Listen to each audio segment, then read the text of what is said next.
안녕하세요. 음, 이번에는 프로이트 에로스라는 제목을 뽑아봤습니다.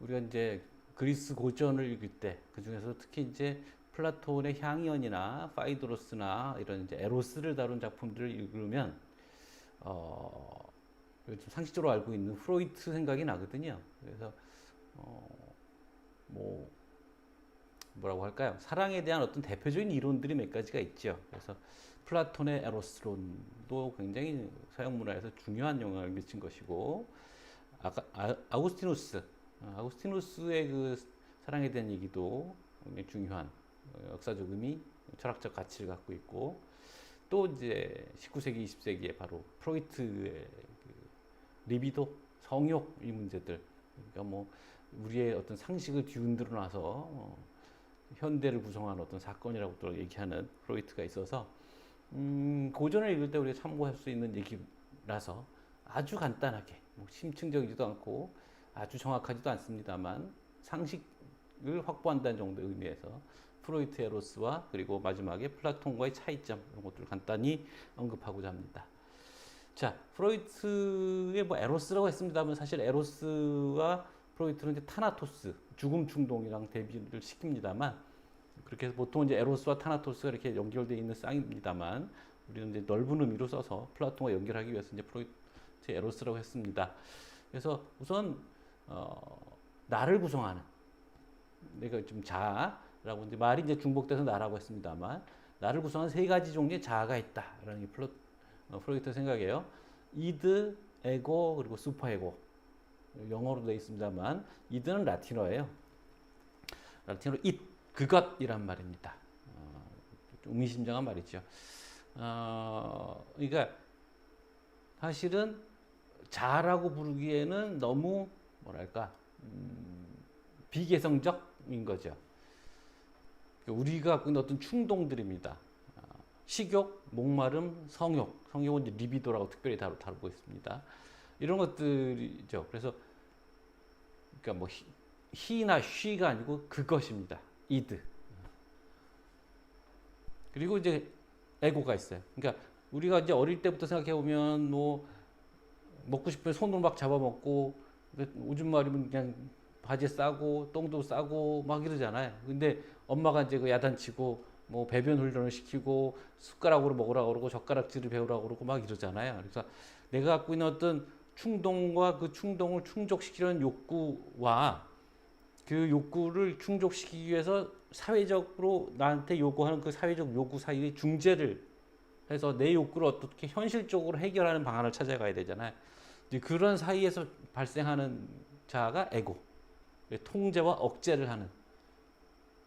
바로 그냥 바지에 싸지 않고 화장실까지 뛰어가고 뭐 이런 거. 그런 것에서 형성되는 자아가 바로 에고입니다. 그 다음에 세 번째 슈퍼 에고. 이거는 이제 에고라는 건 이드 그 욕구하고 사회적인 어떤 문화적인 것하고 이게 충돌하니까 그 충돌을 중재하는 역할을 하는 거라면 슈퍼에고는 어떤 삶의 표준을 제시하는 것으로 나의 무의식 속에 잠재하는 겁니다. 그래서 양심과 자아 이상이라고 하는데 보통 이제 자신을 제어하는 아버지가 바로 이제 슈퍼에고의 상징 같은 거예요. 그래서 아주 어릴 때 양심이라는 게 형성될 때 보통 뭐 생후 몇 개월 사이에 된다는 얘기도 있습니다만 이 슈퍼에고가 형성된다 이렇게 얘기하는 거죠. 그래서 이 세 개가 우리를 구성하고 있는 자아인데 그 중에 이제 리비도를 좀 특화시켜서 얘기하죠.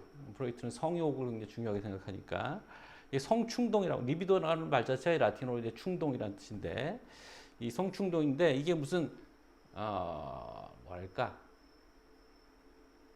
어떤 형태를 갖춘 충동이라기보다는 근원적인 충동인 거죠. 그래서 뭐 말하자면 그러니까 성기와 성기를 결합시킨다거나 뭐 이런 식으로 하는 어떤 성행위로 구체화되지 않고 좀 막연한 겁니다. 그래서 구순기, 항문기, 잠재기, 성욕 이런 얘기를 합니다. 구순기라는 거는 입과 입술이거든요. 구순. 그러니까 입과 입술로 어떤 쾌감을 느끼는 그런 성충동의 시기. 아주 어릴 때 아이들이 뭐 이렇게 빨고 막 이러잖아요. 그런 시기. 이게 뭐 성욕이라고 본인도 생각 못 하는 그런 거죠. 근데 거기 쾌감의 원리들이, 쾌락의 원리가 작동하는 거죠. 그다음에 항문기, 배설하고 이런 건데 배설의 쾌감. 그래서 아이들이 뭐 똥을 나오면 자기 작품이라고 생각한다 뭐 이런 것도 있고, 그 다음에 이제 이것들이 5세, 5세까지가 되면 이제 절정에 달했다가 이제 뭐 이드며 에고며 이런 것들 때문에 이제 잠재화됩니다. 그러다가 사춘기를 거치면서 이제 성욕으로, 구체적인 성행위에 대한 어떤 욕구로 드러난다는 거죠.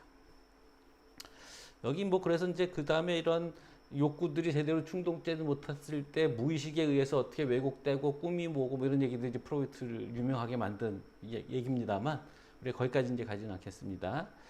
그 다음에 이제 플라톤과 프로이트 간단하게 대비하겠습니다. 프로이트 같은 경우에는 이렇게 리비도, 성충동이라는 게 어떤 문화의 억제를 받아서 바로 그거를 충족시키지 못하니까 문화의 억제를 받으니까 그것을 뭐 창작의 열의로 뭐 의욕을 바꾼다거나 뭐 이렇게 해서 이제 승화되는 거예요.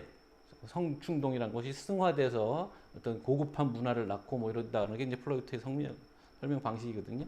근데 반면에 플라톤은, 그러니까 프로이트는 욕구가 하나인 거죠. 그래서 그 성욕이 이렇게 변형돼서 창작욕으로 바뀌고 뭐 이렇게 되는 거예요. 근데 플라톤 같은 경우에는 우리의 그 자아를 형성하는 게 우리 영혼을 형성하는 세 부분이 있단 말이에요. 이성, 그다음에 티모스, 기계, 그다음에 욕구. 근데 이 셋들이 다 욕구를 갖고 있습니다. 그래서 이성은 지혜를 요구하고, 티모스, 기계는 명예를 요구하고, 그다음에 이제 욕구라는 건 육체적인 욕구를 갖고 있습니다. 그래서 이거는 플라톤 같은 게 어떻게 되면 유욕이나 명예욕을 죽이면, 억제하면 지혜욕이 더 커지는 겁니다. 지혜 욕구가 전면에 나서는 거죠. 그렇게 되는 방식이지 프로이트처럼 하나의 욕구가 이렇게 형태를 바꾸는 방식이 아니라는 거. 이게 이제 플라톤과 프로이트의 기본적인 차이점입니다. 뭐 간단하게 프로이트 그리고 플라톤의 에로스와의 차이점 짚어봤습니다. 수고하셨습니다.